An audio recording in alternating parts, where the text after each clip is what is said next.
تعالوا بقى لما نشوف مع بعض الراجل ده بيعمل ايه. زي ما انتم شايفين دي كده اغرب معصرة عصير قصب هتشوفها في حياتك. الراجل ده جاب موزة كده ومش عارف بيفركها ليه بالشكل الغريب ده.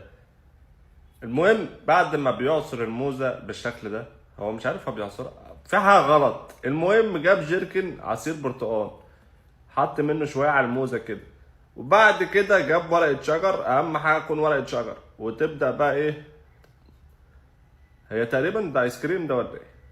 بيعصر ليمون، يبقى ليمون وبرتقال وموز. وبعد كده بقى اهم حاجه قشره الليمون. قشره الليمون اهم من الليمون نفسه، ماشي؟ دي سمنه دي كمثرى. وتجيب واحده كمثرى وتضربها بالشكل الغريب ده، وبس كده هتاكل احلى عجينه فواكه في الدنيا. جاب برتقانه تانية اهو بيعصرها. بعد كده اهم حاجه القشره. بصوا القشرة أهم من الاختراع نفسه. جمدان يا ماو.